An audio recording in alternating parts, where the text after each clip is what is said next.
presence of many witnesses and entrust them to reliable people who will be able to teach others also. Take the teachings you heard me proclaim in the presence of many witnesses and entrust them to reliable people who will be able to teach others also. Take the teachings you heard me proclaim in the presence of many witnesses and entrust them to reliable people who will be able to teach others also. Take the teachings you heard me proclaim in the presence of many witnesses and entrust them to reliable people who will be able to teach others also. 2 Timothy 2:2. Hallelujah, 2 Timothy 2:2. Praise the Lord. 2 Timothy 2:2. You and me, let us proclaim the gospel. 2 Timothy 2:2. Hallelujah. 2 Timothy 2:2. Praise the Lord. 2 Timothy 2:2. You and me, Let us proclaim the gospel of Jesus Christ. Take the teachings you heard me proclaim in the presence of many witnesses and entrust them to reliable people who will be able to teach others also. take the teachings you heard me proclaim in the presence of many witnesses and entrust them to reliable people who will be able to teach others also. 2 Timothy 2:2. Hallelujah, 2 Timothy 2:2. Praise the Lord. 2 Timothy 2:2. You and me, let us proclaim the gospel. 2 Timothy 2:2. Hallelujah. 2 Timothy 2:2. Praise the Lord. 2 Timothy 2:2. You and me, Let us proclaim the gospel of Jesus Christ. The harvest is plenty, but the workers are few. As for me and my house, we will serve the Lord. We will serve the Lord.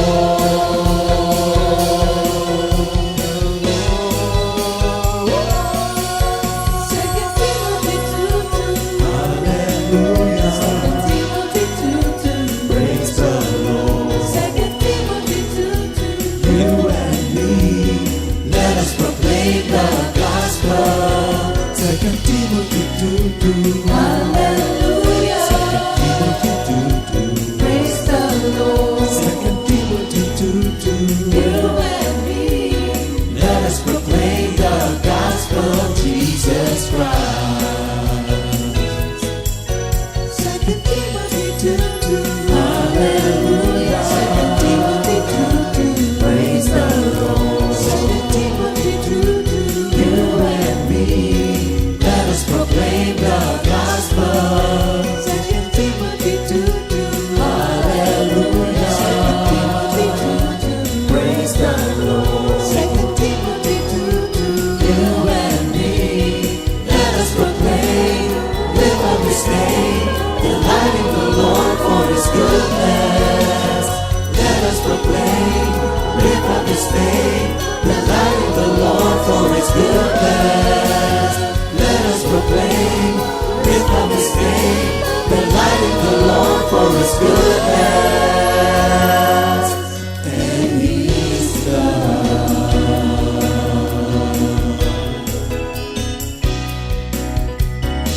Good morning, Jesus! Ayan, welcome po to another episode of our Mother's Day special. So bago po siguro ang lahat, let us open po muna in prayer. Thank you, Lord. Thank you, Jesus.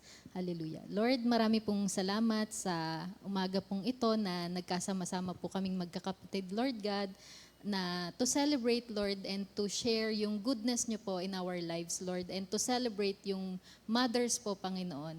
Lord, ikaw po ang mag-take full control of everything, Lord God, sa technical, Lord, sa internet connection, sa lahat po ng makikinig, and sa amin po na mga mag-share, Panginoon, and magtatanong, magbibigay ng testimony, Lord God, ng goodness nyo sa buhay ng bawat isa, Lord God. Ikaw po, Lord, ang magbigay ng bukas na puso't isipan, Lord God, sa lahat ng makikinig, Lord, and lahat po ng matatanggap po namin ay mapagyaman namin and ma-share po namin sa iba.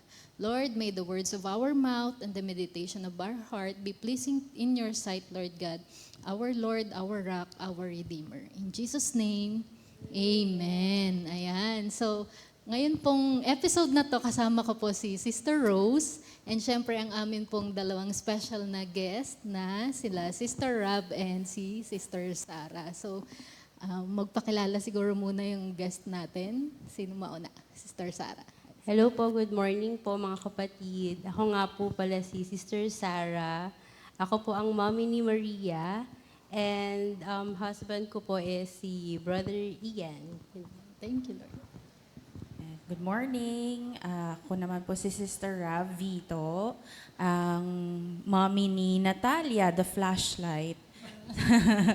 So hanggang ngayon, carry niya yung title na yon. So na siya, magsi 6 years old na siya this July. Ang husband ko ay si Brother Dave Vito. And thank you, Lord. So, Ate Rose, ngayong sineselebrate nating month of May, yung mga moms. So, we are honored with their presence, no? And ngayon siguro, yung gusto nating marinig sa kanila is yung journey nila, yung joys and struggles of being a mom, and yung kung paano nga ba nabago or mas naging better yung life nila ngayon na moms na sila. So, umpisahan na natin dun sa yung... Ayan, sige. So actually, Ate Heidi, no, kung mapapansin, siguro din nila, familiar faces to si Sarah at saka si Rab. Kasi kasama natin sila before sa CSM. Oo. Okay, so siguro before, konting lang sharing. Sino ba si Sarah at saka sino ba si Ate Rab before they become moms? Ayan, sino bang gusto mo na, Sarah? Well, si Sarah kasi before maging mom, madaling mairita, so maiingay. Kumbaga, hindi naman sa ayoko sa bata, pero kapag maingay na, parang mabilis akong mairita. So, ayun. And nung yung dating Sarah din, hindi rin ako masyadong malaro sa mga bata. So, kaya nga hindi ko akalain na magagawa ko na ngayon yung mga bagay na hindi ko ginagawa dati. So, siguro ayun. Ayan. Siguro si Sarah kasi sa CSM sa Lower South, siya yung ate. So, kumbaga medyo strict siya. Kaya sabi niya nang ayaw niya ng maingay, makulit. Kasi siya yung parang, ate nila. Si Ate Rob kaya. So si Rav, nung nasa CSM, hindi din ako masyadong matagal sa CSM nun kasi kinasal din kami ni Brother Dave after ilang years. Pero nung bago ako naging mommy, mahilig akong yung maarte. Maarte ako sa sarili ko. Parang linggo-linggo na sa salon ako. Tapos gusto ko yung mahilig ako pumunta sa mga lugar na maiingay. Natotolerate ko yon. Tapos yung kahit pagod ako, basta meron akong yung may pupuntahan ako. Kahit wala akong tulog, sige, gugo ako. Mga outreach kasama si Brother Dave, kahit malalayo pa yan, walang conditions na, sige, go, San Pablo, go, sa Calo, sa Laia, sa Nasugbo, go. Pero nung dumating yung nalaman naming buntis, tapos nagkaroon ng complications, parang, okay, may restrictions na. So, medyo malaki yung change. So, ano yung feeling nyo nung nalaman nyo na you're pregnant? sobrang excited ba or sobrang kinabahan? Ano yung take nyo or talagang pinag-pray at talagang hinihiling nyo kay Lord na, Lord, sana magka-baby na po kami. Ano yung journey nyo towards pregnancy? Well, kasi kami ni Brother Ian, before pa kami kinasal, talagang napag-usapan na namin na after wedding, kasi 2 weddings kami. So after yung second wedding, doon na kami magta-try. Gusto talaga namin magkaroon ng family. So, noon time na yun, sunod-sunod, lagi akong merong nakastock na pregnancy kit sa CR. Tapos every month ako nung nagte-test, tapos sunod-sunod na negative. Doon na nag-start na parang, ano bang problema? Ano ba, may kailangan ba tayong ritual na gawin para magkaroon ng baby? Tapos, hanggang sa akin, parang siguro, dumating na kasi sa point na iniiyakan ko na siya. Tapos, tumatakas ako ng madaling araw kay Ian para lang mag-PT sa CR. Hindi ko, na si Ian pala is, lagi siyang nagigising pag tumatayo ako. Tapos, nung pagbabalik na ako sa CR, sayakap na yan, sabi niya, negative. Sabi ko, oo. Tapos umiiyak na naman ako. Tapos doon kami nag-usap na, mahal, hindi natin kailangan magmadali. Enjoyin na lang natin yung time na tayong dalawa. Si Lord naman magbibigay kung kailan tayo bibigyan ng anak. So hanggang sa, yun, nandiyan na lang namin. Tapos, parang ang nangyari kasi noon is, every Tuesday akong mag-report sa office. And on time na yun, 1 week na akong delay. Pero hindi siya bago sa akin. Pero may nararamdaman talaga ako na parang may iba sa akin. So noong time na yun, sa iPhone kasi, makikita mo kung saan yung location. So may ganun kami ni Ian. So ang ginawa ko, habang nasa Grab ako, in-off ko yung location. Kasi may malapit na Mercury din sa office namin dati. So bumili ako ng 2 pregnancy kit. Sa office ako nag-test. Tapos nag-positive. As in, yung unang PT talaga, positive agad. Sabi ko, okay, next. Okay, 2, ganyan. Tapos, ang out ko ng 2 p.m. So, hindi talaga ako mapakali. Hanggang sa bahay, sinabi ko kay Ian, pregnant ako. Noong time na yun, talaga yung joy is nandoon. Pero, ang kasama nung joy na yun is parang kahit paano may worry na parang, teka, ready na ba kami? Paano to? Anong gagawin?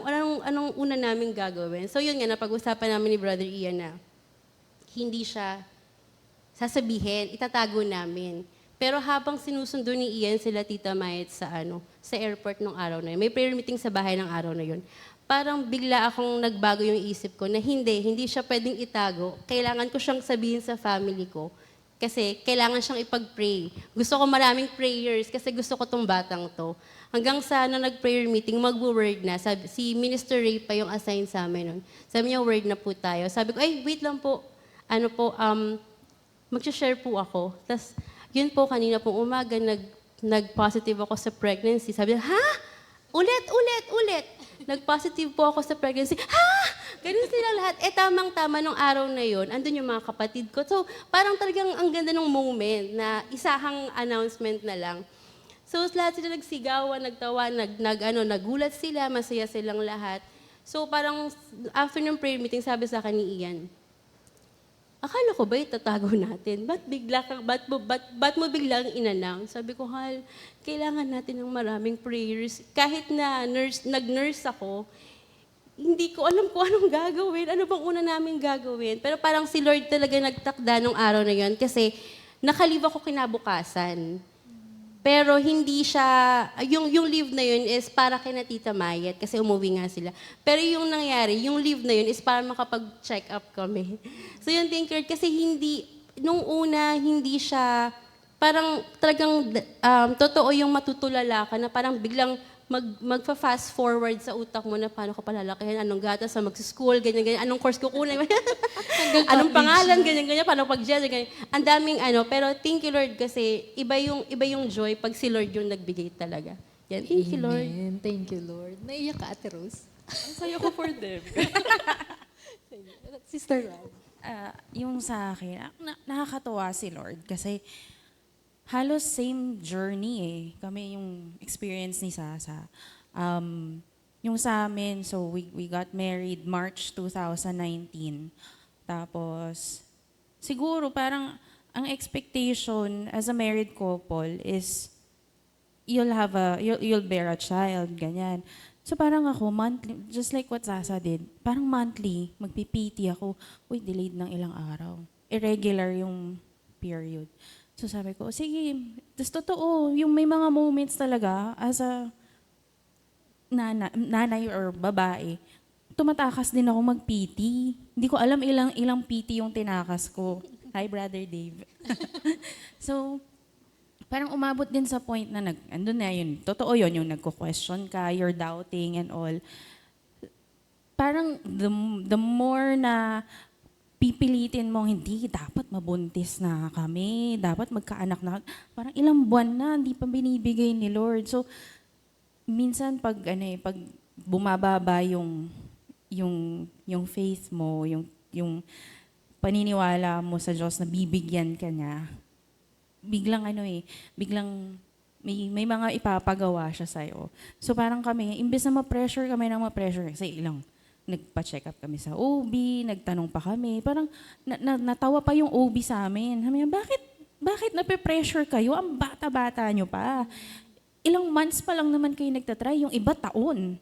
So parang kami ni Brother Dave, para kaming nahimasmasa na, o nga no, parang ba't ba pinipilit natin? Eh di sige, go, enjoy, let's enjoy. Parang ilang months pa lang naman kaming married noon. So parang, ang galing naman ni Lord. Sige, enjoyin niyo muna yung pagsasama niyo as a couple. Kasi pag dumating yan, your life will completely change. So, yung mga nagagawa niyo ngayon as a couple, iba na yan pag dumating yung baby. So, nag-outreach kami ng nag-outreach. Tapos, grabe yung pag ni Brother Dave noon sa mga anniversary, naggagawa ng yung booth dyan sa Taguig. I think yun yung anniversary na yun, nagsasayaw kami, mga naka-cowboy pa kami noon. So grabe yung na-experience naming service kay Lord nung time na hinihintay namin si Natalia. Hanggang sa dumating yung point na parang nagkaroon kami ng sariling apartment, tapos biglang ang saya-saya ng nangyayari sa amin as a couple. And then parang nanonotice ko na parang ilang araw na to. So, kasi sobrang na-enjoy nyo yung moment together. Nakalimutan kong nagtatrack ako ng period ko. So nung inopen ko siya, parang sabi ko, 1 week. Eksakto 1 week. So sabi ko, sige, bibili ako ng PT. Pero alam ni Brother Dave yun. Hindi lang niya alam kailan ko ginawa. Kasi nung pag kinagabihan nun, hindi ko sinabi sa kanya, parang patago. Nag-PT ako noon. Tapos nung nakita kong one line, tinapon ko kagad. Kasi syempre, na-disappoint na naman eh. And then, kinabukasan, sabi ko, wala pa rin. Sabi ko, may mali. Inulit ko. Tapos yung pagkaulit ko, habang tulog siya, 2 lines. So parang di ako makapaniwala. Sabi ko, buntis? Tapos hinalungkat ko talaga sa basurahan. Yung tinapon kong nauna. Kasi parang nadampian lang siya ng urine. So kasi nagmamadali eh. Parang excited ako. Uy, baka positive. Tapos nung nakita ko negative, tinapon agad, diba? So nung nakita kong nag-positive the following morning, hinalungkat ko sa basurahan, nagulat ako, 2 lines din pala siya. So masyado lang akong nagmamadali sa result. So parang reminder sa akin talaga yon ni God na, bakit ka laging nagmamadali? Ibibigay ko naman sa'yo, ito na hindi ka lang marunong magtiyagang maghintay. Amen. So, yun, sobra yung joy namin noon. Ginising ko siya. Makikita niyo yun sa Facebook post ko na si Brother Dave, yung mata namumugto pa, yung buhok niya, tayo-tayo pa, tapos hawak-hawak niya yung pregnancy test result. So, iba yung joy nung nalaman namin doon. Amen. Nakakatuwa, no? Ang ganda ng journey na nandun yung dumaan sila sa disappointments, nandoon yung dumaan sila sa doubt, Pero at the end of yung journey na yun, talagang pangahawakan nila na ito yung promise sa atin ni Lord eh. So, kailangan lang natin na mag-trust, kailangan lang natin i-enjoy yung moment, and kung ano pa rin naman yung perfect time ni Lord, ibibigay at ibibigay yung... At saka parang ano, no, yung news about a life, yung baby, parang it's always a good news, no? Na parang isa-celebrate, no, ng everyone, no? So, nakakatuwa lang na shinare nila yung kanilang journey and napaka-special nung kanilang pinagdaan. So, ngayon so ayan na nga, dumating na si Natalia, dumating na si Maria. Ano naman yung mga joys and challenges nyo sa pagiging moms? Ano yung mom moment na talagang, halimbawa, netong nakaraan na linggo, napatawa ka ng anak mo na, ay nako, banang-bana ka talaga sa akin. Ayan. Kakaugali niyo ba yung mga anak niyo? Si Maria, nakikitaan ko. Good ba yan? Kasi nung bata ako, may pagkamaldita ako eh. So si Maria, kapag may time siya na kapag nadi-disturb siya sa paglalaro, gaganon siya. Tapos tingin siya nang gaganon siya sa daddy niya, ganon. Sabihin na lang ni Ian na naku po, mami, ganyan. Dalawang Paguntugin ko Sarah kayong na. magmami. Yes, ako, tatawa na lang ako. Pero kasi yung Joy kasi si Maria, very happy baby kasi siya eh. Which is thank you Lord talaga kasi masigla talaga. And kasi nung nasa tiyan ko pa yun, kapag nakakarinig yun ng tugtog, gumagalaw siya. Sinabi ko yun sa kuya ko eh. Sabi ko, kuya, kapag nakakarinig ng tugtog, gumagalaw. Baka it's either musician siya, singer, dancer, ganun. And thank you Lord kasi itong stage ni Maria na 1-year-old siya, mahilig siyang kumanta.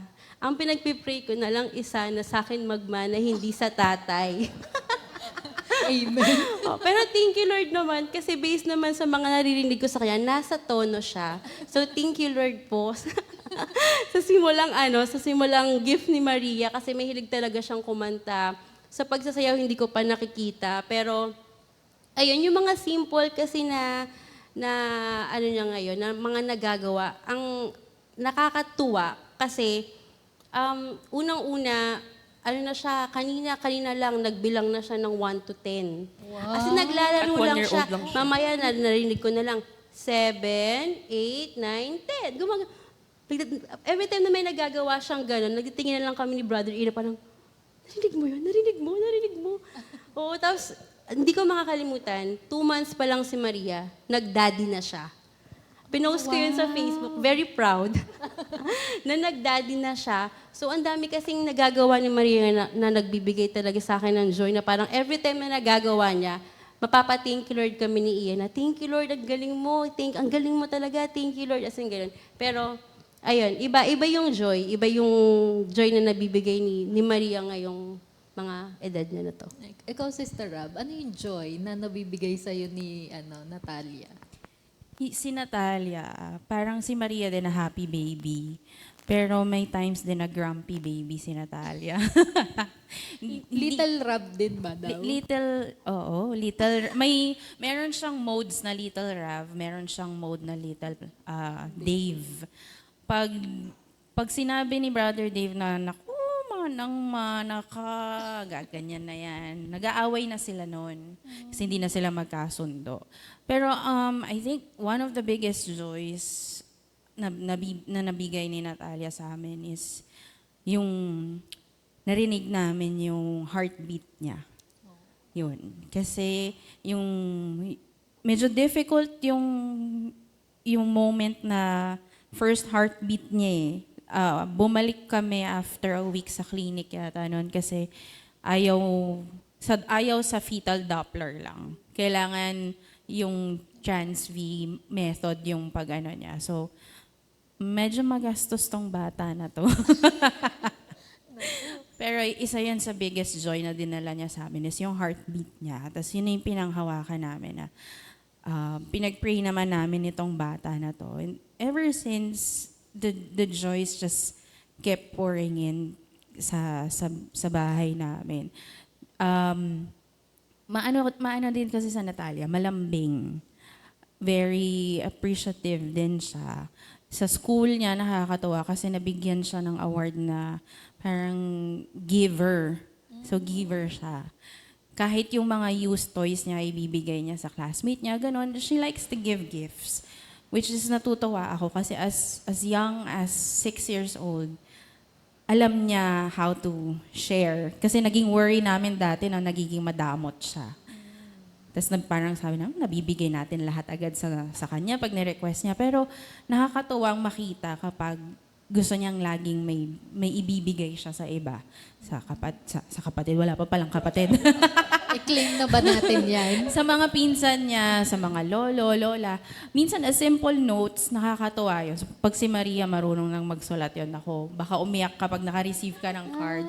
Sinusulatan Sumusulat na siya, nakakatuwa. Magagawan ka niya ng card. Mga simple na treasures, pero iba yung saya na dating. Pero syempre, challenges, madami din. Bukod sa joy, as a toddler, ang challenge namin ngayon kay Natalia is yung, as much as gusto namin siyang i-shield from outside na mga outside of comfy, yung mga tinuturo sa atin as Christians, hindi naman namin 24/7 kayang protektahan siya.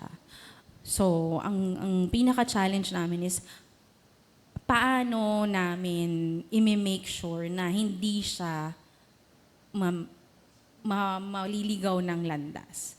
Na even if may mga external na magsasabi sa kanya ng hindi magaganda, ang challenge namin is ma-make sure na solid siya sa paniniwala niya. Alam niya kung sinong kakapitan niya. So, parang kapag nagkukwento siya sa amin ng challenges niya sa school or kunwari sa mga kalaro niya. Kasi minsan, bata, di ba, ayaw nilang natatalo sila. Ayaw nila yung hindi sila napapagbigyan ng kalaro nila. Minsan biglang iiyak yan kasi hindi napagbigyan ng kalaro.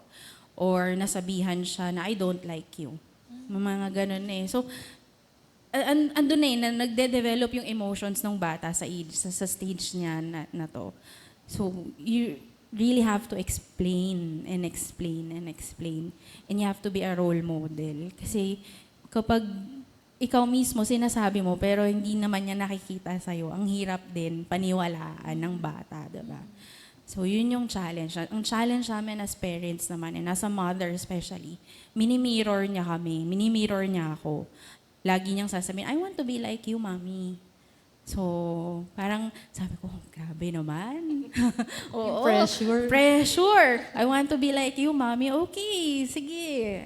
There's nothing wrong with that. Pero syempre, challenge is on me. So, yun yung malaking challenge sa akin ngayon is how I make sure na mag-guide ko siya sa stage ng mga developments niya. Oo, sabi nga ni Albert Einstein, hindi daw tama na tawaging best way to train a child is by example. And sabi ni Albert Einstein, it is the only way to train a child. So kaya, dinagdagan ko pa yung pressure ni Sister Ram. Oo. Sister Sarah, ikaw, syempre bata pa si Maria, pero meron ka na bang naging challenge being a mom kay Maria? Nagkasakit na ba siya? Siguro kasi medyo may matigas yung ulo naming mga magulang. Kaming dalawa ni Ian, parang sinabihan na kami ng pedya niya na huwag munang magsiswimming. Nung December, nag-check-in kami sa isang hotel, tapos nag-swim si Maria. Then, syempre, akala namin, okay lang, ganyan. Hindi naman siya lumubog, lalutang lang. Nung sumunod na linggo, bigla siya nagkakaroon ng rashes. Naging uso nun yung hand, foot, and mouth disease. So, nag-research ako. Meron siyang mga rashes sa kamay, sa paa. Sabi ko, oh my gosh, Lord, ano ba to? Ano ba to? Hand, foot, and mouth disease na ba to? Tapos, nag-text ako sa pedya na ito po yung picture, ganyan-ganyan. Sabi ng pedya, suspected na hand, foot, and mouth disease. Ganito gawin nyo, nilagnat ba? Hindi po. Kumakain ba? Opo. Masigla ba? Opo. Tas thank you Lord kasi after 2 days, nawala. Thank you Lord kasi parang sabi ko, Lord, thank you kasi pinotektahan mo yung anak ko na hindi natuloy yung hand, foot, and mouth disease niya. Kasi diba sa iba, pag natuloy, sobrang lala, pati sa bibig, meron, sobrang nakakaawa. And yun, yung time ngayon, uso, yung sakit na yun.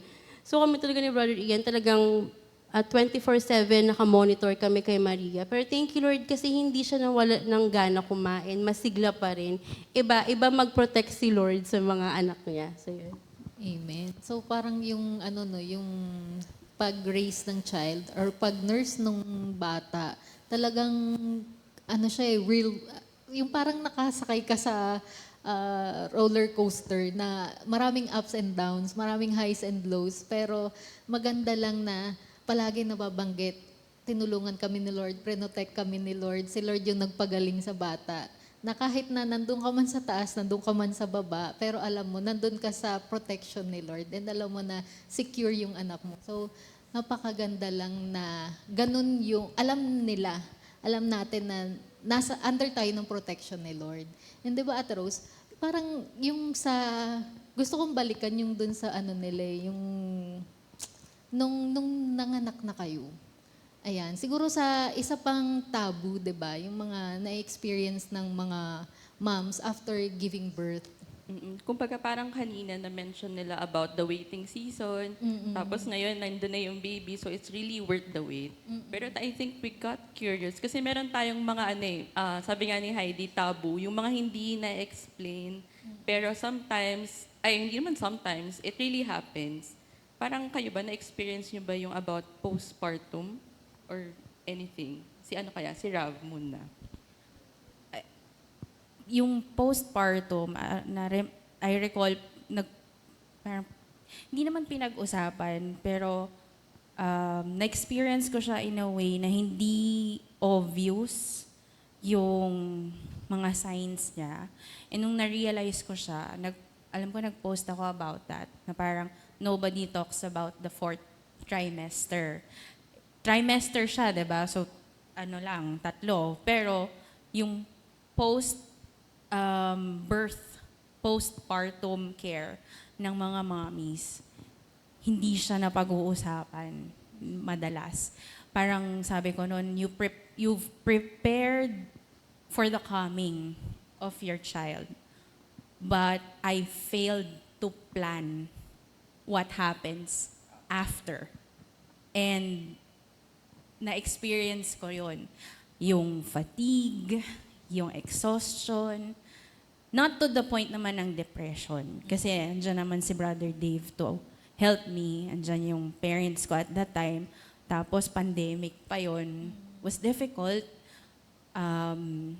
Pag kailangan mo ng doktor, pag may concerns ka sa bata, hindi siya pwedeng ura-ura, dadalhin mo sa clinic, kailangan mag-set ka pa ng appointment, may clearances kang gagawin, gano'n. Tapos, babalik ka pa sa work after ilang months. So, hindi siya yung right after mong manganak eh. Minsan, months na after mong nanganak, saka magkikick in yung isang symptom, yung isang sign. I think naranasan ko noon na parang nabubwisit na lang ako bigla. Sorry for the term. Pero naiinis, nagkakaroon ng galit na lang bigla. Tapos, sa sobrang pagod, kasi kami lang ni Brother Dave talaga yung magpapalitan kay Natalia. Pero simula nung pumasok kasi ako, doon hindi din namin na plan wisely. Nasa isang apartment kami na kaming dalawa. Tapos night shift ako, mid shift siya. Parang gigising si Natalia ng 6 a.m., 7 a.m., exclusively breastfed si Natalia. So, parang ako yung almusal, tanghalian at hapunan niya. So, kailangan magre-recharge din ako eh. Pero minsan, napapabayaan pala yung sarili. So, umaabot sa point na may inis ako, may galit ako. Tapos minsan, hindi naiintindihan ni Brother Dave. Yung inis mo sa situation. Sa situation, hindi naman sa tatay, hindi sa asawa ko po. Naiinis ako kasi wala akong magawa. Walang makatulong, walang nakakaintindi kung bakit na nararamdaman ko yun. ang hindi ko malimutan, yung naiinis na kami pareho kasi ang ingay-ingay ni Natalia. Iyak siya ng iyak. Di namin alam anong gagawin, di namin alam paano siya mapapatahan. Tapos nagwo-work pa ako noon. May meeting ako, karga ko si Natalia habang nasa meeting ako, naka-Zoom kami. Tapos si Brother Dave, ano ba yan? Ano ba yan? Ay, ganun, puro ganun sa side ko. Parang sa inis ko noon, sabi ko, iba yung emotion na parang nag-bottle up na siya dito. Bigla akong ginanon si Natalia sa kanya. Bala ka dyan. Tapos lumabas ako. So, parang sabi ko, tama ba yun? Tama ba yung ginawa ko? Na parang bigla akong initsa yung anak ko. So parang May guilt. may guilt ako bigla. So parang yung mga ganon, for any expectant moms ngayon, I think ang masasabi ko is, don't just plan and prepare for the coming of your child. Also plan for your aftercare. It's very important. Financially, emotionally, especially spiritually. Kailangan may matinding foundation ka spiritually. Kasi kung hindi, ang hirap. But this is the best community to help you. So, always reach out. Oo. Yung bang postpartum, it is something na driven ng hormones mo, dala nung pregnancy. So, kaya nagiging irrational ka, yung temper mo, hindi mo makontrol, ganun. Yes, kasi 'di ba bumabalik na yung hormones mo. Nagkaroon ka ng imbalance nung pregnant ka, tapos i-regulate ulit ng katawan mo postpartum. So yung imbalance na yon minsan sa iba sumusobra talaga, hindi na-regulate ng katawan. So ang hirap i-control ng emotions. Minsan naman isa pang na-experience ko yata nun is hair loss. Grabe. Parang makakabuo ako ng walis. Sa grabe ng hair Oo. Kasi grabe yung hormonal imbalance eh. Ikaw, Sister Sarah, nagka-postpartum ka din. Ay, oo. Ay, opo. Ano yan, una kasi, buntis pa ako. Sa TikTok, syempre sa TikTok, may makita ang postpartum, ganyan-ganyan. Show ko yan kay Ian. Hal, tingnan mo, paano pag nagganito ako after kong manganak? Magkakaganito kaya ako? Sabi niya, hindi yan. Magpe-pray lang tayo, ganyan. Kasama natin si Lord. Sige yan. Di ko rin siya naisip. Hanggang sa ito na nga. 1 month si Maria. Siguro, yun talaga yung mahirap yung first month Kasi doon talaga mag-change yung routine. Kasi sa puyat, pagod. Nung time din na yun, palitan din kami ni Brother Ian. Tsaka kasi CS ako. So, most of the time, si Ian talaga nagbabantay kay Maria nun. So, nung time na yun, first month ni Maria, hindi ko na lang alam. Pero totoo pala to na walang ginagawang masama yung asawa mo. Pero pag nakita mo siyang ang sarap ng tulog, May kasalanan na. parang galit na parang ginawan ka ng sobrang sama. Yun yung tingin ko kay Ian nung time na yun. So nung nakita ko siya, ang sarap ng tulog niya, kahit alam mo naman kakatulog lang niya dahil siya nagbantay buong maghapon. Ang sarap ng tulog niya, humihilik pa. Tumayo ka dyan! Tumayo ka dyan! Bakit? Ano nangyari? Bakit ka natutulog? Hindi, wala rin akong di ba, ikaw naman, ganyan. Sabi ko, hindi. Tumayo ka dyan, wala mo matulog. Ganun. As in, nagsigawan kami nung time na yon. Pero thank you Lord na lang talaga kasi importante rin po talaga yung role ng mga asawa, lalo na sa mga postpartum moments. Kasi ito naman po yung ginawa sa akin ni Brother Ian noon. Noong time na hindi na ako tumitigil sa kakasigaw nung moment na yun. Kinarga niya si Maria. Hinayaan niya akong ilabas yung nararamdaman ko. Hanggang sa umupo na lang ako sa gilid, iyak ako ng iyak. Doon kami nag-usap.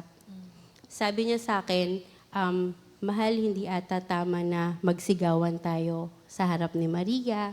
Alam ko na emosyon mo lang yan, hindi talaga yan yung nararamdaman mo. Gusto mo ba, labas tayo? date tayo. Kasi 1 month din ni Maria noon eh. Wala naman kaming pinaplano na kahit na ano. Sabi niya, labas tayo para lang maiba yung environment mo. Kasi mahirap sa akin na makita kang ganyan. So yun yung naging solusyon ni Ian. So lumabas kami, naging okay. Pero hindi doon talaga natatapos yung postpartum eh. So, syempre, before po ako mabuntis, work from home ako for 4 years. Until nawala ng work, tapos isa sa mga solusyon na ginawa namin ni Brother Ian para hindi ako mainis sa kanya, is nag-decide kami na maghanap ako ng on-site na trabaho. Which is sobrang nakatulong siya sa post. Kasi 1 year pa lang naman si Maria, hindi ko masasabing hindi na ako mag-aano ng postpartum, wala na akong postpartum. So, nakatulong yung paghanap ko ng on-site na trabaho kasi unang-una, hindi ko siya laging nakikita. Lagi akong wala sa bahay. Pangalawa, yung excitement ko na makita yung asawa ko kasi may kukwento ako sa kanya na nangyari sa work. So, yun yung nagiging tawag din, yun yung naging solusyon namin para kahit papaano is ma-handle namin na maayos yung postpartum. At isa pa po doon is, yung asawa ko kasi, since day 1 na nalaman namin na buntis ako, every night po yan, bago kami matulog, magpe-pray. As in, until now, nagpe-pray kami. Si Maria po, hindi po siya nakakatulog sa gabi nang hindi kami nagpe-pray. Automatic, after prayer namin, after prayer, 10 minutes, tulog na yan. So, yun yung mga ginawa naming solusyon para sa postpartum. Kasi hindi biro yung postpartum talaga. Akala ko lang siya, yung parang for clout lang na baka may postpartum din ako, ganun. Akala ko, nakisali ka lang sa uso. Pero hindi po biro yung postpartum. Mental concern siya. Kaya importante po na malakas yung support system mo. At unang-una, importante rin po na makarinig ka talaga ng salita ni Lord. Lalo na sa mga panahon na ganun. Kasi hindi mo alam na yung nasa-share mo is pwedeng pinagdadaanan ng isang tao. Makakatulong ka pa without you knowing it, diba? So, ayun. Yun lang po. Thank you, Lord. So, ang ganda pala ng topic na tungkol dun sa postpartum, no? Parang isa sa napulot ko, Ate Rose, na yung mga moms, lalo na yung mga kapapanganak lang, spare them the judgment. Diba? Kasi meron kasi akong sometime, parang narinig ko na parang sinasabihan na nung nakapanganak, sumama yung ugali. Yung 'di ba? Kasi kung kagaya nung mga na-share nila, 'di ba? Pero hindi lang pala sila naiintindihan or pwede yung tao na nagsabi ng gano'n, hindi lang pala siya knowledgeable na ito yung nangyayari kasi sa mga babae. So, 'di ba? Parang spare them the judgment, give them the grace, give them the support. 'Di ba? Kasi yun nga sila nga mismo hindi nila naiintindihan kung bakit ganun yung pag-iisip nila, bakit ganun yung emotions nila, na bakit konting lang nakakainis.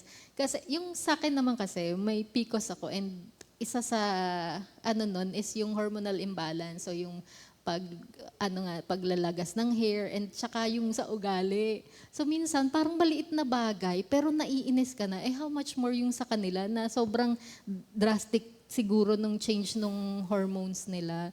So parang siguro it's a call to sa mga daddy, sa mga husbands na talagang magbigay ng support sa mga asawa nila. Itong tinatawag nga ni Sister Rab na 4th trimester kasi sobrang importante ang role nyo sa buhay ng asawa nyo, sa buhay ng anak nyo. Ikaw, Ate Rose, anong napulot mo dun sa sharing nila? Actually, ang dami. Wow. Sige. Hindi kasi, di ba, Hindi ka ba natakot? Grabe siya. Hindi, siya nakakatuwa kasi parang, they are very transparent. Kasi yun yung mga bagay na parang minsan nakakahiya mo siyang sabihin, pero at the same time, it's a good thing din pala na you share. Kasi there are people na pwedeng hindi nila alam ganun yung pinagdadaanan nila, di ba? Tapos, ang nakakatuwa din na pulot ko dito is yung sabi nga, yung support system. Hindi lang siguro dun sa family, yes, yung sa husband, also sa community. Di ba? Parang kanina I want to echo yung sinabi din ni Ate Rav na it's really important na meron kang community na panghahawakan mo. Sabi din ni Sarah na you hear the word of the Lord. Kasi sometimes you will feel siguro distracted dahil sa nararamdaman mo. Di ba parang girls know na pag meron kayo, parang tayo, parang parang nabubisit ka na lang bigla. What more yung kanilang talagang ibang level ng hormonal imbalance. And thank you, Lord, for that. Thank you, Lord, for sharing. Kasi ito nga yung mga bagay na we don't normally Hindi talk. pinag-uusapan. Oo, kasi nandun na agad tayo sa, parang andyan na yung baby, sobrang saya. Pero ano ba yung mga in-between na challenges pala na minsan sa bahay lang yun talaga na pag-uusapan. Pero thank you, Lord, for your sharing. Ayun po. Oo, na give importance to moms, not just the babies, no? Yung parang pag may nanganak, ang binisita lang talaga yung baby. baby, parang, hindi na "Kumusta ka na pinansin ba?" yung, are you in pain? Okay ka lang ba? Totoo. Tsaka totoo yung yung katulad ng share ni Ate Rav kanina na nag-hair loss siya. Na-experience ko siya, yung nakaharap ka sa salamin, tapos parang, ang pangit-pangit ko. Parang napanood kayo sa movie. Sabi ko, bakit ang pangit-pangit ko? Daddy, ang pangit-pangit ko na, di ba? Ang pangit-pangit ko. Buti na lang si Brother Ian marunong mag-handle. Lagi niyang sinasabi sa akin na, hindi, Mami, maganda ka. Maganda ka. Hindi, ang pangit ko. Totoo yun. Kahit na, alam mo yun, yung okay naman yung itsura mo, pero talagang yung self-confidence mo sa nangyayari, talagang maaapektuhan. Totoo. Na yung support ng mga husband, malaking factor sa pag-lessen nung nararamdaman. Kasi yung body change na lang ng mommy, postpartum care nila. Yung sabi ni Sarah na pangit-pangit ko. Naranasan ko din yun kasi to the point na hindi mo na alam kung anong gagawin mo Paano ka mag-aayos ulit, paano mo ibabalik yung dati, mababalik mo pa ba yung dati. Tapos may magsasabi pa sa'yo, isa pa lang anak mo, losyang ka na. May mga ganon. Grabe naman yun. Oo, so parang, Sino yan? parang, thank you Lord, may pinagdadaanan ako ngayon. Pero, iba So yung support ng mga husband, very important. Na nakakatuwa kasi, kung pati yung husband mo, hindi ka kayang isupport, kawawa naman kayong dalawa. So, malaking factor ang support system. Yan. So, thank you, Lord. Kaya, yung mga sisters natin, no, doon pa lang sa pagpili ng partner in life, pag-pray nyo na no, yung ganun na talagang supportive at naiintindihan ka at talagang partner in life, hindi lang basta sa hirap at ginhawa, ika nga. So, nabanggit nyo na rin naman yan, yung pero yung changes naman ngayon na ano yung nabago sa spiritual life nyo naman? Sa yung kanina kasi sa personality nyo, sa physical nyo na sa outlook nyo in life. Ngayon naman sa spiritual life nyo, may nabago ba na ngayon na naging mom na kayo? Yung time nyo ba in prayer or yung relationship nyo ba kay Lord mas naging deeper? Ano yung status nung naging mom? Well, kasi yung sa amin ni Brother Ian, yung vision talaga namin is bata pa lang, ipapakilala namin si Lord kay Maria. Kasi katulad na lang din ng kinalakihan ko, Comfy. Siyempre yung mga bata, hindi natin alam. Meron nang na-i-input sa kanila. Akala lang natin hindi nila naiintindihan, pero meron yan. Yung mga bata makukulit sa children, meron yan. Kahit na sabi mo napakaingay nila, meron yan. Kasi ako rin dati hindi ko rin naiintindihan kung bakit kailangan ko umattend ng fellowship, kailangan ko umattend ng children, ng youth, ganyan. Ang ko lang nun, kailangan kong umattend kasi papagalitan ako. Yun lang. So, noong time na nag-preggy ako, yun yung vision namin ni Brother Ian na bata pa lang is ipakilala na si Lord kay Maria. And hindi namin yun magagawa kung hindi rin namin ipapakita kay Maria kung gaano namin kakilala si Lord. Kaya thank you Lord sa prayer meeting, sa fellowship, yung mga thank you Lord din kasi meron na tayong sa YouTube kasi yung mga bata ngayon, si Maria, yes, may screen time siya, pero most of the time, ang pinapaano namin sa kanya is yung mga kanta ng Comfy. So dun pa lang, yun yung, kumbaga, kung dati ang pinapakinggan namin yung mga Mariah Carey, ganyan. Mga ganong kanta. Ngayon, hindi na pwedeng laging ganon. Kasi gusto namin maging familiar si Maria sa mga kanta ng kay Lord. Kasi yun nga yung goal namin bilang mga magulang na bata pa lang is makilala niya na si Lord. And dun sa changes, siguro yung changes lang na masasabi ko is yung mas naiintindihan namin kung gaano ka-importanteng umattend ng church ngayon para sa anak namin. So, ayun. Thank you. Sister. Ako, may part ako na nagigilty kasi nung dumating si Natalia, parang yung pagiging active in service is naging, feeling ko, naging less, parang ganon. Pero dahil si Brother Dave laging may outreach, we make sure na sinasama namin si Natalia. We always involve Natalia. Hindi yung iiwan namin siya sa isang tabi na, ay, hindi pa niya naiintindihan yan. Totoo yung sinasabi ni Sarah din na dalhin nyo. So, laging bit-bit namin si Natalia kahit nung nagluwag yung pandemic noon, makikita nyo nandyan kami sa gilid dito sa mga fellowship dito sa center, sinasama namin siya. Tapos, as early as ngayon, tinuturuan na namin siyang magkaroon ng sarili niyang prayer. Kahit na yung simple prayer na lagi niyang ginagawa noon thank you Lord for my toy. Amen. Bago matulog. Ganun lang siya. Natutuwa na kami kasi natututo siyang magkaroon ng sarili niyang prayer, ng relationship with God. Tapos, yung children ministries, ini-encourage din namin siya doon. Ang nakakatuwa kasi is, nagtatanong na siya. So, pag nagtatanong siya, ito yung kinulayan nila sa children's ministry, bakit daw ganun yung story nung sa Bible. So, dun, kahit paano, nagkakaroon din naman ng spiritual time. Kasi kung ako, as a mom, wala akong, kumaga, empty yung ako as a vessel, ano na lang maibibigay ko sa anak ko, anong mapupulot ng anak ko sa akin. So, kapag nafe-feel ko na parang, teka, nakukulangan ako sa ginagawa ko para kay Lord, mag-ano na lang ako, na mag-apologize ako kay Lord, na minsan bigla na lang ako hanggang utak lang kasi ako kaya kumanta. Grabe na. Kasi baka magalit yung yung panahon. Pero kidding aside, ano po kasi, parang sa amin si Brother Dave talaga yung malalim. So siya yung nagiging guide namin pareho ni Natalia.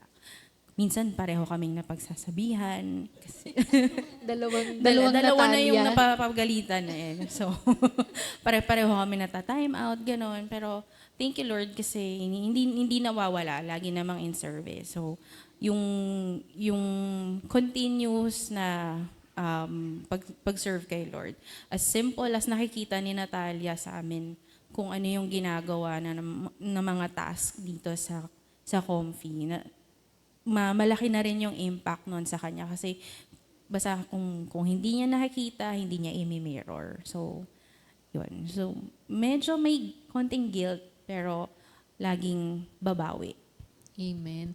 Tsaka gusto ko lang din i-add, yung pag-raise naman kasi sa mga bata, you being a mom, being a good mom to your children, to your child, it is also an act of worship, di ba? Kasi kumbaga, yung pagiging mabuting nanay mo, nakikita rin sa inyo si Lord. So, minsan kasi parang nandun nga yung guilt na, ay hindi na kagaya nung dati na nung wala pa yung baby na anytime nag-outreach kami and ganyan-ganyan. Ngayon, syempre, it's part of life na kailangan mo talaga i-nurse yung bata, kailangan mo ring alagaan yung sarili mo hanggang sa kung kailan ready na ulit kayo na mag-outreach, ganyan. So, gusto ko lang siguro na magkaroon rin tayo ng appreciation na yung time na yon na nag-nurse ka pa ng anak mo, it is also an act of worship kay God. Kaya do the best na kaya mo to be a good mom. Kasi by being a good mom, imini-mirror mo rin naman si Lord sa buhay mo. Diba? So, ayun lang. Thank you, Lord. So, meron ka pa another question, Ate Rose? Or, sige, ako na muna. Yung ano ngayon, so bilang naano ko na rin naman yung mirroring God, yung bang pagiging mom nyo ngayon, mas nakatulong na for you to understand God's heart more, na parang, kasi nung nakaraan, parang nabanggit ko na, yung motherhood, it is the closest sa heart ni God.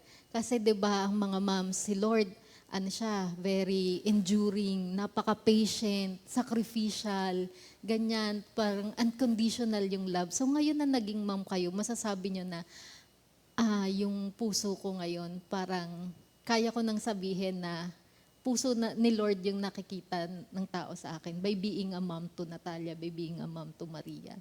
Makiklaim nyo ba yung ganon na, kung hindi man close, I mean, Well, kasi iba yung kapag nakikita mo yung anak mo, iba yung mararamdaman mo talaga.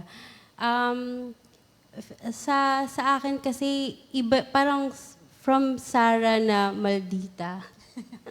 Ngayon pag nakikita ko si Maria, parang lahat gagawin ko para sa anak ko. Lahat ng kaya kong ibibigay ko. Kahit na puyat, pagod, pagdating mo sa work, syempre, papahinga ka na lang eh. Pero hindi, may bata kang kailangan laruin, may bata kang kailangan pasayahin. So, iba, totoo yung sinasabi niyo po na iba yung puso ng isang ina talaga. Hindi mo siya ma-explain through words kasi hindi siya ordinaryong nararamdaman. So, siguro yun yung sa akin. Iba yung impact ng puso ng nanay, lalo na kapag kasama mo si Lord araw-araw. Iba yung tingin mo sa anak mo. Parang hindi mo pwedeng hindi mo pwedeng awayin, hindi mo pwedeng sigawan, hindi mo pwedeng saktan. Kasi gagawin ko lahat para protektahan yung anak ko, which is si Lord, ganun siya sa atin. So yun, thank you, Lord. Yung sa akin nakakatawa kasi i-humble ka talaga ng anak mo eh. Kahit na minsan, syempre, hindi naman natin maano na we will do everything and for our child. Yung mga bagay na minsan, kung minsan mayroon kang galit sa puso, i-humble ka ng anak mo eh. Kasi siya nakipaglaro sa iba, tapos nagkagalit sila, pero magbabati agad yan. So parang ako minsan sinasabi ko, buti pa tong anak ko, marunong magpatawad agad eh. Samantalang ako, minsan ang hirap eh. So yung mga ganong situation, God reminds you na yung heart of a child is such forgiving. Tapos ikaw, as an adult, na mas kilala mo si Lord, hindi ka ganon. So, nakakatuwa kapag i-humble ka ng anak mo, ibabalik at ibabalik niya sa'yo, Mommy. Kahit kami na lang, kunwari hindi kami nagkasundo kasi, Mommy, I want this, let's go there, or let's buy this. No, anak, no, enough na. You cannot eat more chocolates. As simple as gano'n, tapos biglang magtatampo sa'yo. Pero maya-maya, nakayakap na yan sa'yo. So, nakakatuwa kasi yung puso nila, hindi marunong magtanim ng sama ng loob. So, sabi ko parang, sana ganyan pa rin yung puso ko, anak. Pero pagpa-pray natin lagi si Mami, tapos nakakatawa kasi tuwing lalakad kami paalis, the moment na start ni Brother Dave ang sasakyan, laging nagpe-pray kami. Minsan si Brother Dave ang magli-lead, pero may times din na si Natalia yung pinapag-pray namin. So yung mga ganong moments, chine-cherish namin. Kasi iba, na yun nga, yung kung paano ka i-humble ng anak mo. Doon mo marirealize through her actions na may reminder bigla. Hindi ka man i-remind ni God directly, pero nakikita mo sa anak mo. So parang yung motherhood, no, hindi lang yung kay Sister Sarah kasi ang kanya is yung heart niya na talagang ibibigay niya lahat to protect her child. Yung sa'yo naman is yung nakukuha mo from your child naman pabalik, no, na talagang mas nagiging better din yung heart mo to reflect God. Na nakakatuwa lang na diba, parang full circle siya na meron kang ibibigay doon sa anak mo and meron ka rin palang makukuha sa kanya. So nakakatuwa lang na talaga ang daming joys ng motherhood. Ang dami nating nade-discover, Ate Rose. Na kanina nga nung mag-uumpisa pa lang, nag-usap kami ni Ate Rose, paano natin sila tatanungin? Anong idea natin about motherhood? Sabi ko kay Ate Rose, siguro ilagay na lang natin yung sarili natin as anak. Sabi niya, tapos parang interviewin natin ang babata pa ng mga anak. So isip kami ulit, paano kami makaka-relate? Ayun. Pero nakakatuwa dahil thank you for your openness, for your vulnerability, no, sa pag-share. And kanina, so nabanggit ni Sister Rab, no, yung pag-pray. Ano yung ngayon na si Natalia, 6 years old, si Maria, 1 year old, ano yung pinag-pray nyo ngayon para sa kanila? Anong hopes and dreams ninyo para sa inyo mga princess? Ayan na, tissue daw, tissue. Ang pinaka-pinagpe-pray namin kay Natalia is she will grow up in faith na hindi siya tawag dito hindi siya magse-second guess about sa sarili niya, about sa belongingness niya. We always pray for a strong faith na kahit anong ma-experience niya, may it be extreme happiness or a form of challenge, is she will never second guess kung saan siya huhugot ng lakas. So yun yung pinaka-prayer namin for her. Amen. Sige. Sister Sarah, tissue na ba? Well, si Maria kasi bata pa.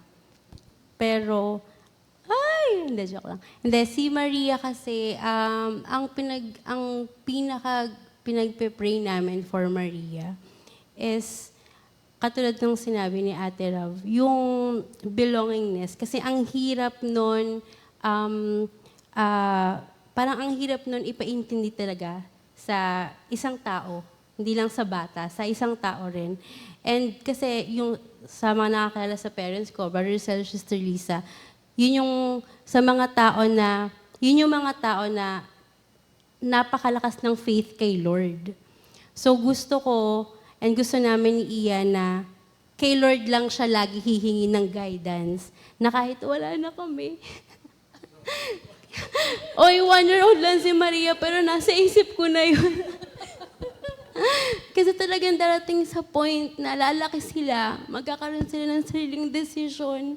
And yung prayer namin na kahit na nandun na sila sa point na yun, wag makakalimutan ni Maria na nandito lang si Mommy and Daddy. We always have your back. Ayan, iyak na talaga. Nakakainis. Pero ayun, yun lang talaga. Ang prayer ko lang talaga is hindi mawala kay Maria na may mommy and daddy siya, na pwedeng balikan. Every time na kailangan niya kami, nandun kami. Umiiyak na din. Pero ayun, yun lang. Ang gusto ko lang talaga overall kay Maria is kay Lord siya unang lalapit.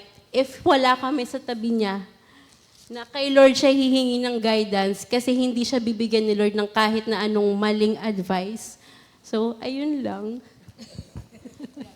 Thank you, Lord. Sige, bigyan natin ng time si Sarah na magpunas ng luha. 1 year old pa lang anak ko pero Oo. So, very important ang prayer sa buhay ng bawat isa. Lalo tigit sa bata kasi sila yung, kumbaga, nandun pa lang sa first few years ng buhay nila eh. And we understand, di ba, yung siguro somehow we understand yung feeling ni Sister Sarah, ni Sister Rav na ano nga ba yung nasa future na ng buhay ng mga anak nila, no? So, pero napakaganda lang din na we can always go back sa Bible, na naandun yung napakaraming promises ni Lord na meron 365 times na sinasabi ni Lord na do not worry. So, parang everyday sa buhay ng isang tao, sinasabi ni Lord, anak, huwag kang mag-worry. So, valid naman na magkaroon ng concern ang mga parents about sa mga anak nila. Pero, napakaganda na nauna na sa atin si Lord. Sinabi niya na sa atin na everyday, anak, hanapin mo sa Bible, do not worry, do not worry, do not worry. So, 'di ba, parang si Lord pa rin talaga yung kakapitan natin kung ano man yung cares and concerns natin, lalo tigit sa mga bata, 'di ba?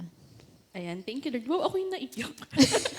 Hindi naman ako Bilang in-interview. ninang ni Maria. Ninang. Oo. Pero kasi nakaalala ko, yung habang ini-interview sila, naalala ko yung mama ko, lagi niyang sinasabi sa amin na parang hindi man siguro wealth or education. Di ba laging naiisip natin, dapat maganda yung education mo kasi yun yung maipapamana. Pero sinasabi sa amin ng parents namin na maipapamana nila is you knowing the Lord more. Promise yun talaga yung sinasabi. Tapos parang ngayon, habang ini-interview sila, naiyak ako. Yan yung sinasabi natin, paano ka makaka-relate? Oo, as a an anak. child. Oo. As a child, na parang, alam mo, habang, siguro, sila din naman makarelate kasi naging anak din naman sila both, di ba? There will be challenges at not all the time you can talk to your mom.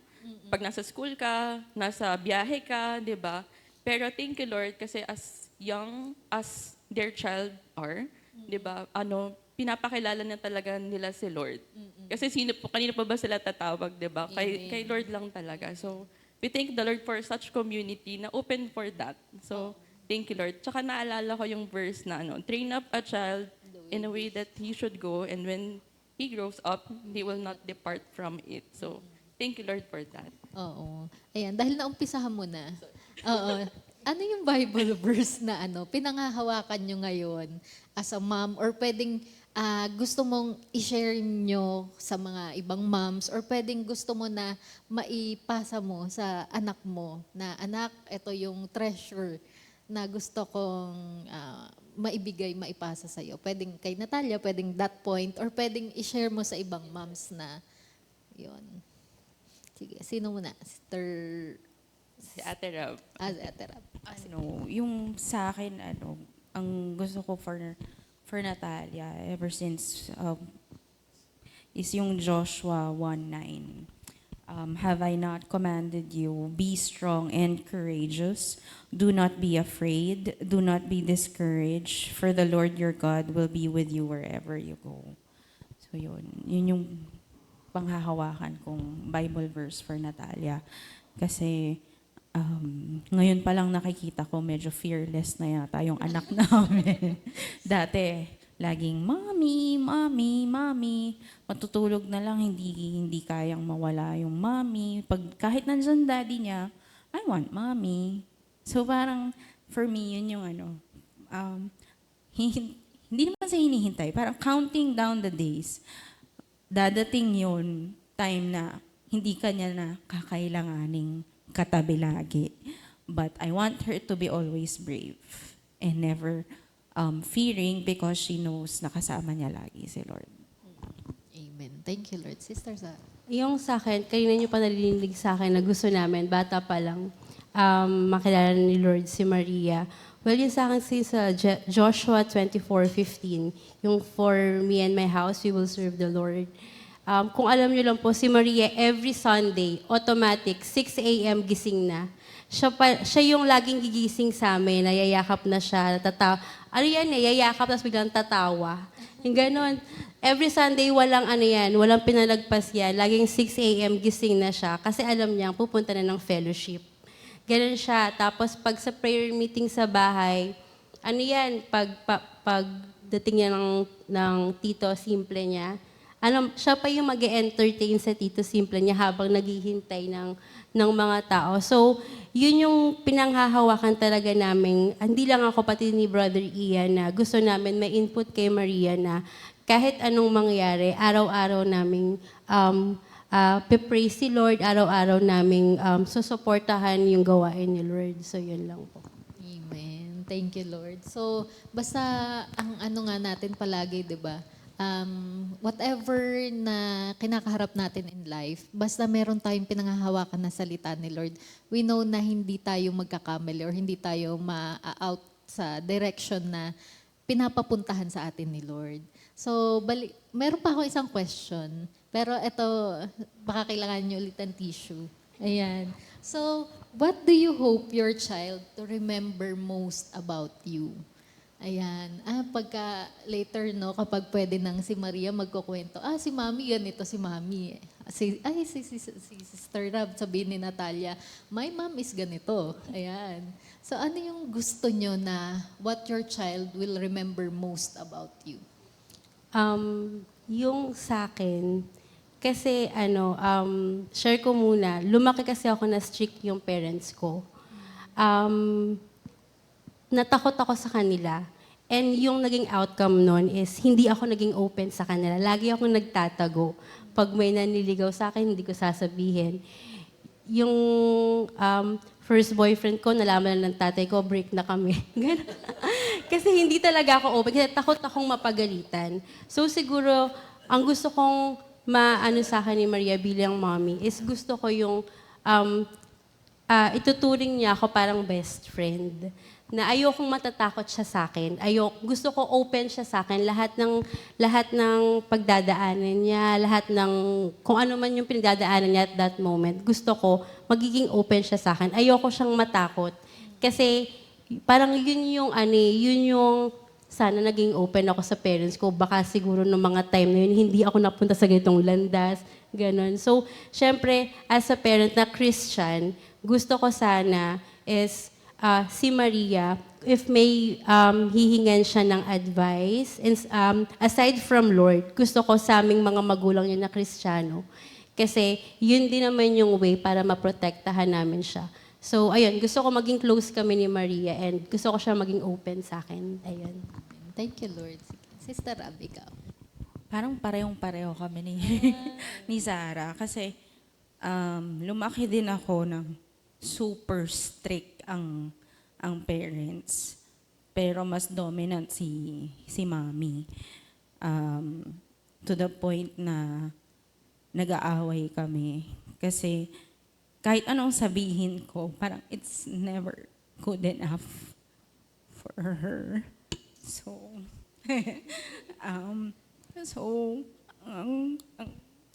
Tissue, Ate Rose.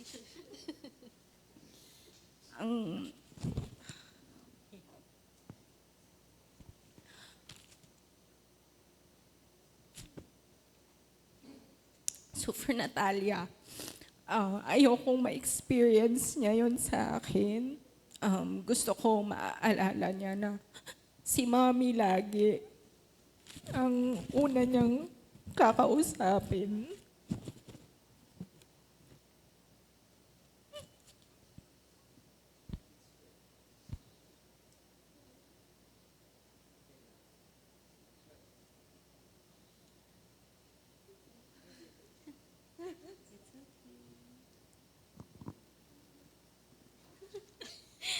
Grabe, diba?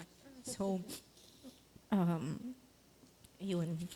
So, ang gusto ko kay Natalia is hindi niya ma-feel yung fear kay Mami. Gusto ko lagi niyang maaalala. Pag si Mami, love niya ako. Hindi niya ako i-judge. Yung mga ganun. So, gusto ko lang maalala niya lagi na Mommy will always be there to support and never judge her. Amen. So, ayun, sabi ko nga, paiyakin ko kayo. Sorry na. Sorry na, pati ako umiyak. napakaganda lang kasi parang nakita ko yung little Rav yung vulnerability niya na nung bata siya na yes, itong mga moms na ito, no, they are the moms that they are kasi once upon a time, sila yung naging bata eh. Sila yung naging Natalia na ito yung pinagdaanan nila. Kaya ngayon na mom sila, ito naman sila ngayon.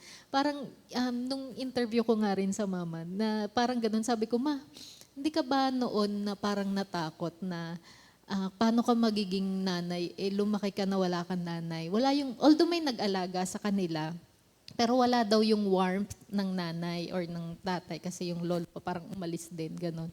Tapos parang ang sabi niya lang is, ayoko lang na maranasan nyo yung naranasan ko. So parang yung kay Sister Rav no na hindi excuse, kasi di ba merong mga parents na parang kung ano yung experience nila, ganun din yung mangyayari sa mga anak nila. So siguro it is also a call na para sa mga parents na kung alam mo na naging victim ka na noon, wag mo na rin hayaan na maging victim yung anak mo. Be the better mom, be the better parent para dun sa anak mo na syempre etong mga roles na binigay sa atin ni Lord, ito yung purpose natin sa buhay eh. So, gampanan natin ng best way, 'di ba? Yung excellence in our service, na kahit na pagiging nanay yan, pagiging sa bahay lang, 'di ba? Lahat ng 'yun importante, lahat ng 'yun nagbibigay ng service ng worship kay Lord. So, parang gamitin natin even yung mga painful experiences natin para magkaroon naman ng sweet experiences yung mga new generation. So, hindi natin kailangang ipasa kung ano yung painful na nga eh. Gusto mo pa yung ma-multiply. Dapat yun nga yung mawala, ma-divide, mawala, di ba? And yung magaganda, yun yung i-multiply natin and mas pagyamanin natin. Kasi doon sa mga bagay na yun, doon mas nag-glorify si Lord. Ayun. So, ikaw, Ate Rose. Taga-iyak lang yata ako dito, de joke. Sa point of view ng anak, actually nakakatuwa kasi siguro dahil close kami ng mama ko. Ano kayang prayer ng mama ko? Hindi ko natanong sa kanya. Pero kasi parang iba yung warmth na nandun din yung parents kapag kausap mo. And sobrang nakakatuwa kasi tsaka nakaka-overwhelm na parang sila din pala, ganun din yung gusto nila. And natuwa din ako kasi in a way na hindi nila kinondem kung meron man silang nakita na something imperfect with their parents. Pero nakita nila how they can be a better one, what they can improve. Sobrang nakaka-touch yun. Kasi sometimes, no, yung people will see things na, ay, ang pangit ng ginawa ng parents ko before. Bakit hindi ako pwedeng maging ganun din? Or parang, yung sabi mo nga, wounded wonders. Pero yung ngayon, the new generation now, they are wounded healers. Kumbaga, you have been wounded in the past, pero you know better. Parang ganun. So, thank you, Lord, for such wisdom, di ba? And ang ganda na parang, actually ngayon, hindi naman ako parent, pero natutuwa ako how they see things, no? Iba yung generation ngayon. Nakita ko si Natalia kasi before, kasama ko siya sa outreach. So parang seatmate. And si Maria naman, dinadala nila sa church. So parang sabi ko nga kay Sarah before, pag yung acclamation, sumasabay siya kahit hindi ko maintindihan yung words. So they really mirror how their parents, ano yung ginagawa ng parents nila. So ako, may tanong ako or parang meron ako, sorry, naiiyak pa sila.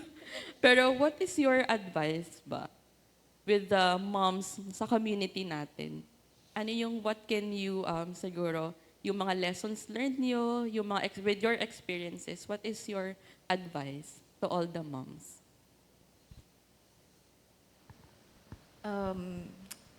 Sa mga mommies is lagi niyong tatanungin din yung sarili niyo kung okay pa ba kayo, kung may time pa ba kayo sa sarili niyo, yung relationship niyo kay Lord.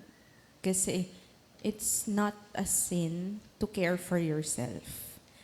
Because as much as we love yung mga anak natin, yung pamilya natin, kailangan mamahalin mo ulit yung sarili mo.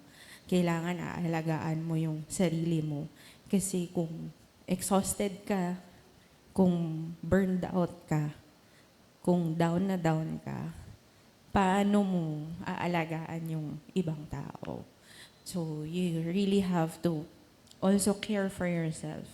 And kung hindi mo kaya, huwag mahiyang humingi ng tulong. I think siguro isa yun sa naging experience ko na sobrang independent woman. Minsan, ayokong humingi ng tulong. Masyadong pero may gagawin si Lord para tanggapin mo na kailangan mo ang tulong. Pag may nag-alok, kunin mo. So, hindi pwedeng ikaw lang lagi lahat. Hindi pwede yon. Kasi kung ikaw lang lagi lahat, edi ikaw na. Ikaw na. Oo. Pero, so yun talaga. It's not a sin to care for yourself. You have to care for yourself first para yung iba, maalagaan mo, maging masaya. Kasi kung ang aura mo lagi is nag-overthink ka, kung laging niisip, kung masyado ka nang mag-advance, mag-isip, na wino-worry mo na lahat, pause. I-pause and pray. Yun. Amen. Yun sa akin, actually same lang kay Ate Rav, na sa ating mga mommies, pwede tayong makipag-date sa sarili natin. Pwede tayong manghingi ng time sa asawa natin na i-date yung sarili natin, lalabas lang tayo, hihinga lang tayo. Kasi mas mahirap pag na-burnout ka. Tandaan natin na meron tayo mga supling na umaasa sa atin. So, katulad nga sinabi ni Ate Rav, alagaan natin yung sarili natin. And siguro din sa mga husband dyan, well, hindi naman sa husband ko specifically kasi binibigyan niya ako ng time para i-date yung sarili ko. Pero sa mga husband dyan, kung kaya nating bigyan ng time yung mga misis natin na magpa-salon, magpa-manicure, magpa-pedicure, bigyan niyo rin sila ng pera. Tama. para naman kahit papaano is makita nila kung gaano rin sila kaimportante as a person. So, ayun lang. At saka, mga mommies, huwag tayong magdadalawang isip na dalhin yung ating mga chikiting sa church. Kasi kahit bata pa lang sila, naiintindihan nila yung mga nangyayari sa paligid. Yan. Thank you, Lord. Wow. Thank you, Lord. No? Ang dami naming natutunan ni Ate Rose. Ayan. So, bago ang lahat muna, bago tayo mag-continue, sige, batiin na muna natin yung may mga sineselebrate for this day, ang mga may birthdays and anniversary. Happy birthday, Sister Mean Galido and Brother Willie Balila Jr. Ayan. Ayan. Happy anniversary, Minister Boy and Sister Linda Salvacion. Wow. Wow.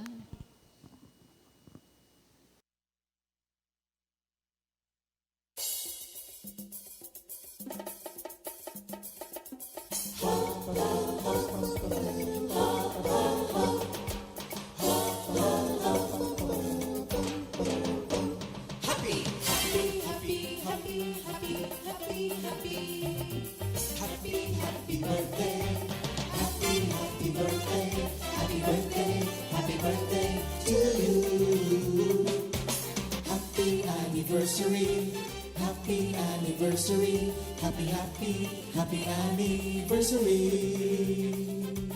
Happy anniversary. May the good Lord bless you, may the Lord's light shine upon you. Happy anniversary to you. Happy, happy birthday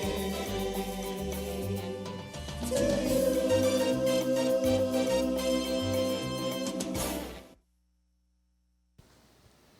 Ayan. Happy Happy birthday, birthday, happy happy anniversary, anniversary. mga kapatid. Ayan, enjoy your day po.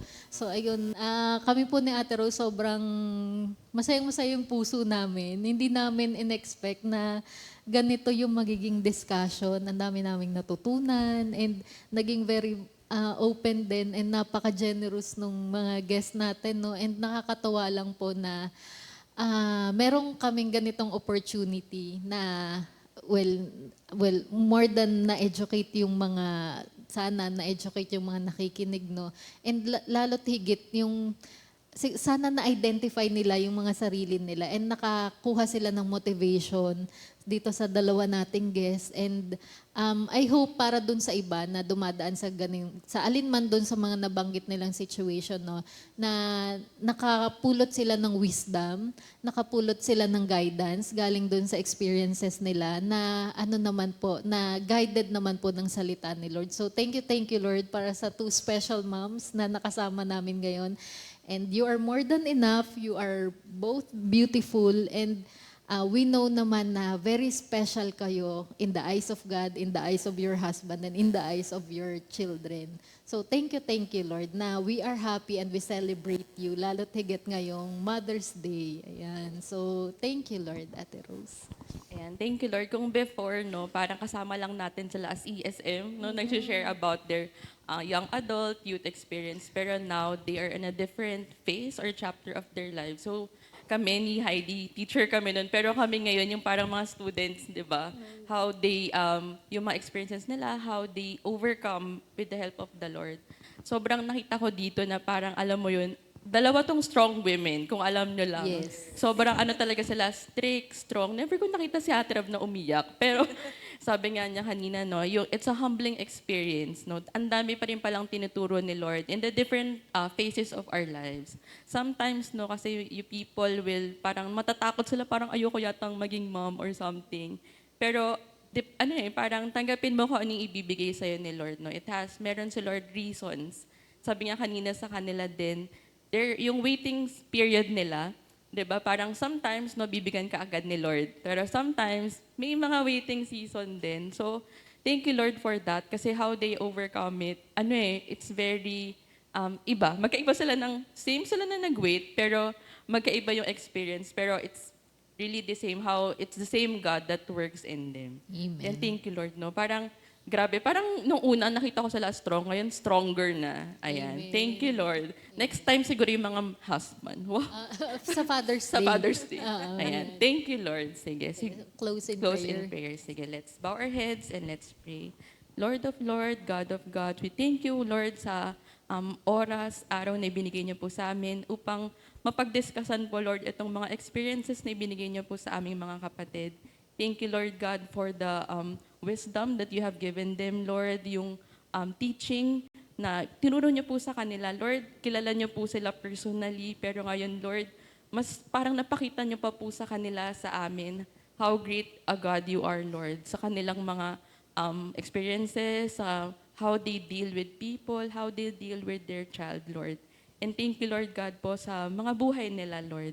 And Lord, we also pray, Lord, sa all the moms, Lord, na they see you even in their small things na binibigay niyo po sa kanila, in the mundane tasks na binibigay niyo, changing diapers, pagluluto, pag-aalaga sa mga bata, Lord. Thank you, Lord God, because we know na ito rin po is an act of worship when they give their best, Lord, sa mga binibigay niyo po, kung saan niyo po sila tinawag, Lord. Being a mom is a calling, and Lord, we thank you dahil they have answered their call for that.